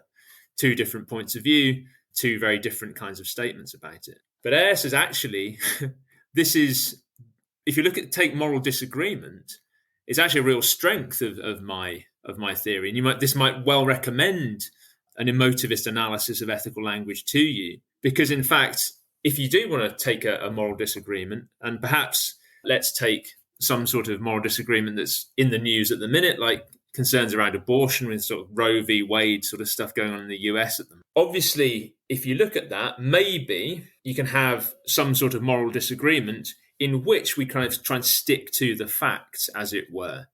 In which case we might say, well, let's try and define or work out what the facts are about when life begins, or whether or not a fetus can feel pain, so there's a whole series of facts that might be relevant to people having a kind of a disagreement. But once those kinds of facts have all been established, once they're all on the table and kind of everyone agrees on, which in many cases they do, then actually, if there is still disagreement, then it can't be about the facts. And it's quite interesting to think, if you do take the example of, the US does seem to almost be descending into kind of a civil war over a kind of an ethical disagreement, potentially. Maybe I'm slightly over. You're warning us, Ben, rightly not to over-egg things to students or indeed as teachers. But there is that kind of sense, well, they're not going to come together. Whereas if there's disagreement around, I don't know, a matter of historical fact or scientific fact, we would expect as the facts get established, there would be convergence, there would be agreement. But if you look at moral disagreement, it seems to have this peculiar characteristic of not necessarily being that responsive to facts. And once the facts have been all agreed on, we get still that divergence of opinion. So moral disagreement might well be, says Ayer, well, not might well be, this is really good reason to think that moral disagreement shows that actually I'm right on this. People aren't making factual claims. What they're doing instead is just saying how they feel. And people have different feelings because they've been brought up in different ways with different backgrounds and all the rest of it. So it's just worth picking out that issue of disagreement, because it is very topical, and I do think it is a real strength of this position that actually the intractable nature of a lot of our, and the heat of a lot of our moral disagreement could be well down to the fact that it isn't about the facts, it is about our feelings. Yeah, great. Yeah, good. That's really important discussion to have then about agreement and disagreement, Paul. And in fact, just also for students, if you go on to study philosophy and indeed metaethics at university level, then we think a lot about disagreement. We think about AGA. You may come across American kind of more or less contemporary of AGA called C.L. Stevenson, who's doing a kind of similar sort of thing, thinks a lot about disagreement. And up until the present day, agreements and disagreements are always something that non-cognitivists are trying to wrestle with, because then it gets really complicated when we start putting lots of logic on the whiteboard and working out whether non-cognitivists can cope with that stuff. But let's leave that aside. That's not part of the A-level curricula. So perhaps I'll just say one thing then as a way of just summarising what we've got, just so students have got it kind of hammered home, and that will take us to just a kind of short discussion about another example of non-cognitivism. So the way I often explain this starting off is with strawberries, right? So, and because it's summertime, so I thought I'll just do strawberries. So my wife goes to the shops, she buys a punnet of strawberries, and I walk in through and I see them, I go, strawberries. And she does it the same next day, and I say, oh, I like strawberries. And so they seem as if they're different utterances. Okay, we've been hearing a lot about this. You know, I like strawberries, strawberries. They seem as if they're different utterances. On the surface, what's often called the surface grammar, they're different. One is just an expression of a kind of emotion, you might say generally, an expression of approval, expression of liking. The other one is a statement. It seems on the surface that I like strawberries. But as we know, in that second situation, when I say, oh, I like strawberries, really what I'm doing is saying to my wife, strawberries. And perhaps going back to something Paul said earlier on, I'm trying to persuade her to give me some of the strawberries, right? Because there's a third sort of situation you can imagine where my wife says to me, Simon, do you like strawberries? And I say, I like strawberries. And perhaps Paul and Ben are asked to comment on my taste, and they say, Simon likes strawberries. And perhaps my mom says, oh, yes, my son likes strawberries. Or perhaps my mom says, my son doesn't like strawberries. And in those kind of cases, those are utterances that can be true or false. They seem to be truth-apt. And sometimes people get it right, and sometimes they get it wrong. But in the first two cases, they seem to be working in the same sort of way. They're just different utterances. But you can imagine the situation where actually what's really going on is the same sort of thing. You're expressing a liking for strawberries. And at the heart of it, that's really what's going on in the non-cognitivist position, all the way through what we've been hearing about with air, in the way Paul and then Ben were taking us through, that really what's going on with moral claims is, you know, it was wrong to steal the money is basically saying, you stole the money, ! And often you might hear emotivism or non-cognitivism in general call the kind of boo-hurrah theory of ethics, right? You're either hurrahing or booing various actions. And as Paul said, you might also be trying to persuade other people to share the same view. And that's at the heart of generally non-cognitivist positions. There's the surface grammar of this thing is wrong or they are cruel, but something else is going on. So we've talked about air and expressing likes, dislikes, strong approvals, weak disapprovals, whatever they are. But there's a different sort of non-cognitivist position. Anyone just want to explain quickly what's going on with hair? So not air, hair, and prescriptivism. Who wants to just explain that one? Okay, I'll give this one a go. Prescriptivism then. So to prescribe is to instruct, to give a series of instructions or commands to somebody. So if you go to a doctor, the doctor gives you a prescription. And a prescription isn't just a list of tablets. It is how many tablets you take, at what time, when, And there can be other prescriptions. We want you to do this exercise. We want you to do this, that, and the other. So it's not just a list that nowadays we call a prescription, a piece of paper that you take to the pharmacy. But a prescription is the doctor prescribes you a course of medication. That is, they instruct you in a course of medication. So if you imagine then moral language being prescriptive, what Hare was trying to say is that the primary function of moral language is to, a phrase that we can use here is commanding and commending, that ultimately it commands people to do things. That is, it tells them or instructs them. And actually kind of like he talks about it in what he calls the imperative mood. So it's not necessarily that they are these kind of real, solid, objective commands. There is a mood of the prescriptive. There is a mood of the instructive about what we're saying. It doesn't mean that they're kind of identical to commands in some respects. It's kind of like there is a kind of an underlying feel of the imperative to them. And then they also commend things. They congratulate, if you like. They sort of say, well done to that thing for whatever it is. So if we take an example, to stick with the strawberries example, this is a really useful one because like Hare does actually mention this himself. At the start of the book, where he's looking at this language and morals, where he's looking at this, he actually talks mostly, for a big chunk of the book, not about moral goodness at all. He just says, look, there's this word good. And he's very much like G.E. Moore in this. He's like, there's this word good. And we have loads of different uses for it. What do we mean when we say that things are good? And he says, well, let's just look at it in ordinary language. That's the big difference between him and A.J. Ayer. A.J. Ayer is coming from this verificationist sort of tradition. Hare is looking at it from what we call an ordinary language position. He wants to take language out of the science lab of the logical positivists, kind of under the microscope, under the scalpel, and plonk it back where it belongs in the way that ordinary people talk about things. Let's have a look at the way people actually use this stuff rather than this artificial way of understanding things. And he says, let's look at the way that we talk about things being good. And he says, well, goodness is used largely as a word of commendation. It's used as a word of saying, well done about something.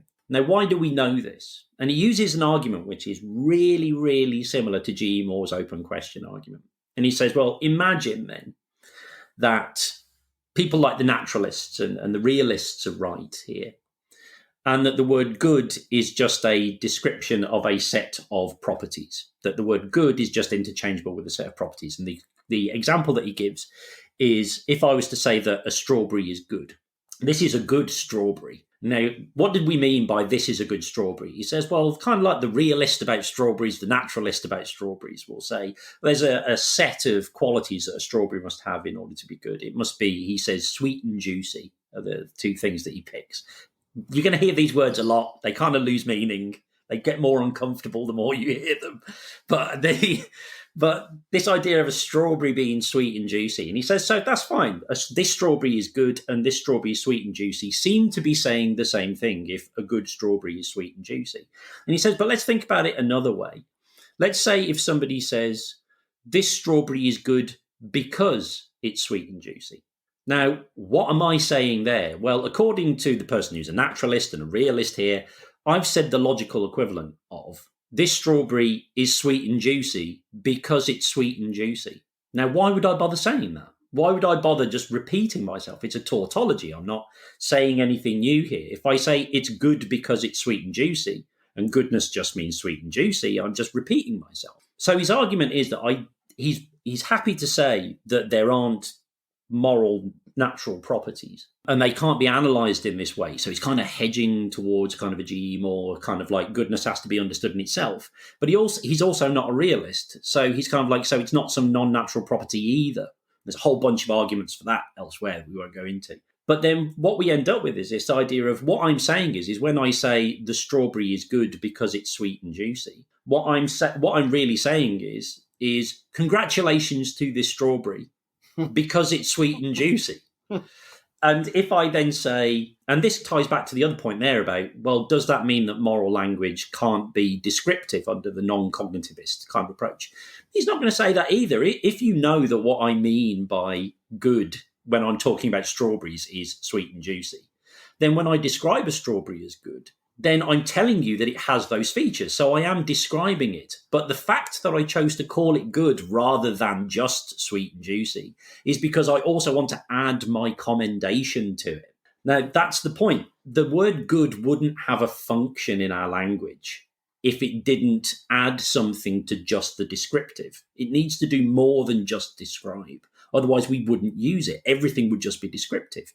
There's got to be this commendation. Now, the other side of this, I guess, is, well, what do we mean by moral good then? Because the other thing he points out is we don't just use the word good in a non-moral context. That we have this special use of the word good, which we reserve for a particular kind of thing. And we know what that is. We say things like giving to charity is good. And just as with bad, this is a bad strawberry. Look at it. It's horrible. It's sour. It's all shriveled up, whatever. But then you've got, this is an action is bad. So, that is a bad thing to do. Murder is a bad thing to do. What am I sort of pointing to here? In fact, he talks about it more to do with people, kind of like a person is bad, or, St. Francis of Assisi is good, and, whoever might be bad, Hitler is bad. Or if we're talking about that sort of thing, when we're talking about it in the moral sense, what's the difference? Am I just saying this person has certain features that are different to others? And he says, well, we are, but in a different way. The big difference is that there would be nothing wrong in a non-moral context, or rather we wouldn't call people out in a non-moral context if they said that one thing was good and then something comes along with a different set of characteristics, and then we also call that thing good as well. So for the example I normally use this is, and I think he does talk about cars, what makes a good car? Now, I could say what makes a good car, and I can give you the list of what I think makes a good car. I need something that can fit me and my shopping, or me and my holiday luggage and my daughter and my partner in the car. As long as I can do that, and it doesn't cost me loads to run and all that sort of stuff, it's good. Now, imagine that somebody comes up and they've got like a 2-seater sports car that just guzzles petrol, and I couldn't fit any of my stuff in it. And I go, oh, that's a good car. Somebody would go, no, Ben, no, you can't say that because you just said the nice family car is a good car. No, they're both good cars for different reasons. I can move my judgments around. All I'm doing when I say good is I commend it, and I can commend it for different reasons. The difference with morality is that this judgment is universal. That when I say murder is wrong, I don't go, ooh, murder is wrong, murder is bad, and then see somebody murdering somebody and go, well, that was a jolly good murder, wasn't it? We all enjoyed that. It doesn't add up that way. So even as complicated as our moral values can get, the point is that, first of all, there's a universality to them. Whatever our moral value is, no matter how much we qualify it, we then apply that universally. So even if I say murder is wrong except on a Tuesday, I would apply that to all Tuesdays. Like it wouldn't be that if somebody murdered somebody on a Tuesday, I'd call them wrong on a Tuesday. It would still be universal. And therefore, they also have to be rational. There also has to be a rationality to them. It is possible to have contradictions within our moral judgments in this sense. Because if I say something like, murder is wrong, you ought to murder, I have contradicted myself. I have held up a set of standards, and then I have, in the same sentence, uttered another set of standards which appear to contradict those previous ones, where that wouldn't be the case if I said, this family car is great. I would suggest buying the sports car. I haven't contradicted myself necessarily, because I think that both are good prescriptions. But there's only one prescription that I'm trying to give with morality. I'm trying to give you a fixed set of rules, and therefore there is this sort of attempt to make them nice and logically consistent. Now, if we're talking about logical consistency and we're talking about sets of standards, this immediately kind of raises the question, well, how are we talking about non-cognitivism here? Like he's just told us there's a set of standards that I can have, and I can contradict my own standards. I can be inconsistent. Now, in order to be inconsistent, it has to be that I can't believe two things at the same time and have them both be true. That's what it is to be inconsistent. That's what it is to have those contradictions. Why is it then that isn't cognitivism? Well, it's because there are no facts upon which to base these standards. That's the whole point. There are no ultimate standards which fix moral values. So the point is, I am saying, and this is the whole thing about different layers of language, I am saying murder is wrong. And therefore, I am also saying, but this murder is okay. And they're being contradictory on a hypothetical level. If this is true, then this can't be true at the same time. But as there are no facts that determine the wrongness of murder, there just are no moral facts that determine the wrongness, I'm being logically inconsistent, but that doesn't cash out in any real world moral values. That doesn't mean that when I say murder is wrong, I'm saying something which is true or false. I am just prescribing or commending or commanding. I'm either commending something by saying this is good. And when I sort of commend things, I'm also giving the instruction, do this, be more like this as I do it. So the only thing we can check is internal consistency. We can never check truth or falsehood of what we're saying.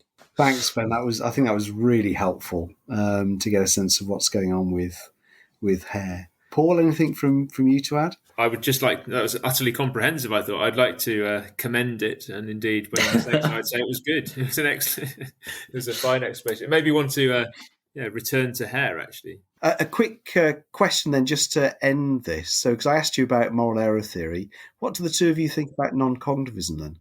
I have moods. I think, do we all have moods? Maybe it's just me, where I'm persuaded. And I think, well, actually, this seems to be a correct analysis of what's going on. Maybe we're in a sort of bleak and cynical mood, but I can't maintain it for that long. And I always like to think that actually, what I dislike about non-cognitivism is it seems to reduce our kind of moral language, our moral activity, to kind of manipulation and to persuasion and to maybe the arts of rhetoric rather than the kind of the search for truth. If we want to go back to good old Plato and his kind of split between what's good and what's bad when we learn how to reason well.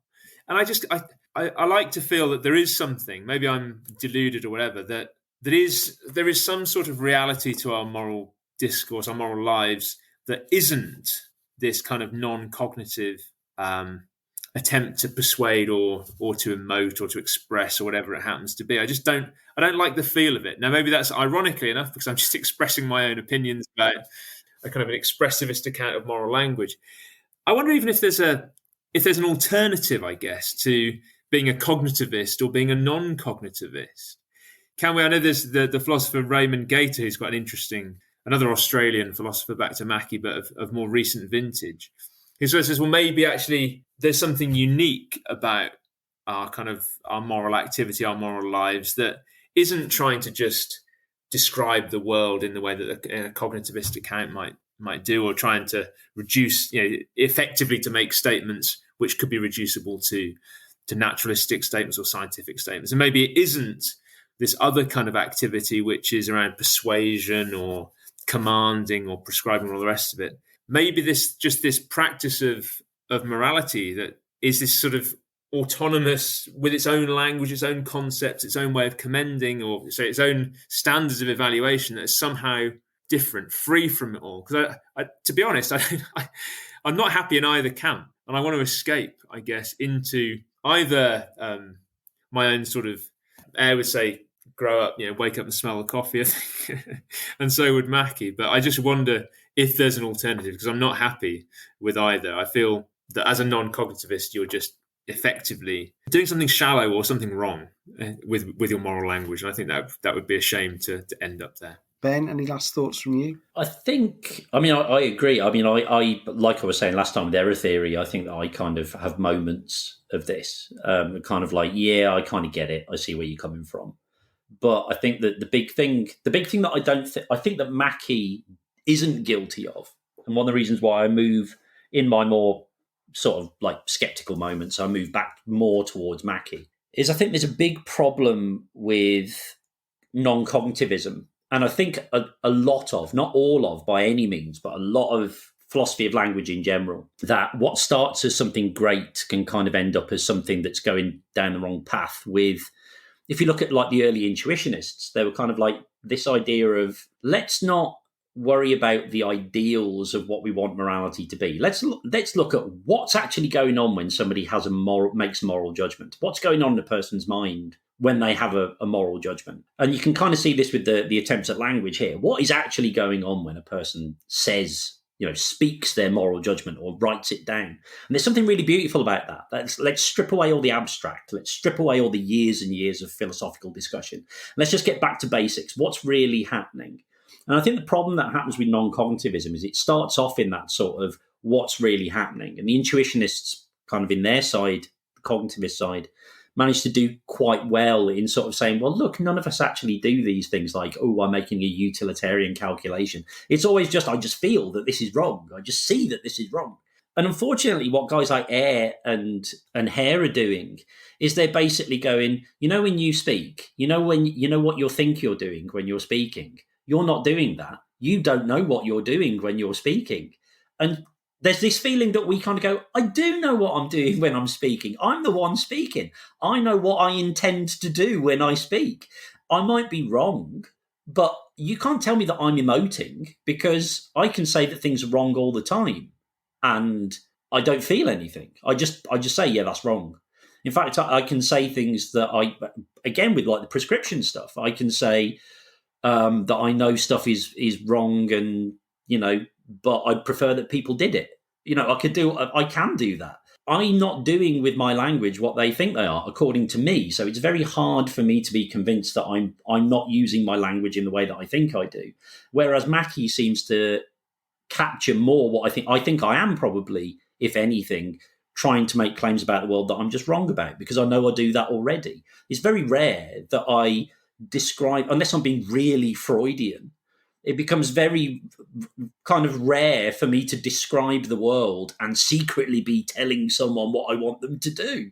It doesn't really seem to stack up. And for me, I think that the reason why I kind of go back towards the Mackie thing, again, I know to kind of end on a stupid example, because I like bringing them up. If either of you remember the late great comic shop in Birmingham, Nostalgia and Comics, on Smallbrook Queensway. My best mate when I was at school worked there. He worked there for a number of years when he was like, he worked there for ages, but this is kind of like when I was about 16 or whatever.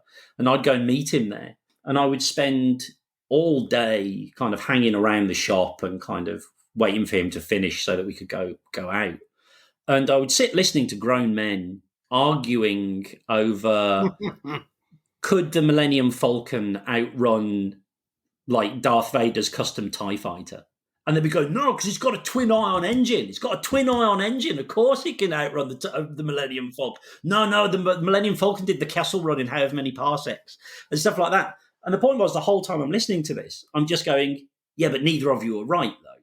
There are no facts here. So whatever we say is just false, because there is no fact you could present me with that shows that one of those ships is faster than the other. And even if you go, yeah, but one of them has got a this engine and one of them has got a that engine, the fact that those engines don't exist and aren't real and aren't based on real physics means that it's automatically false.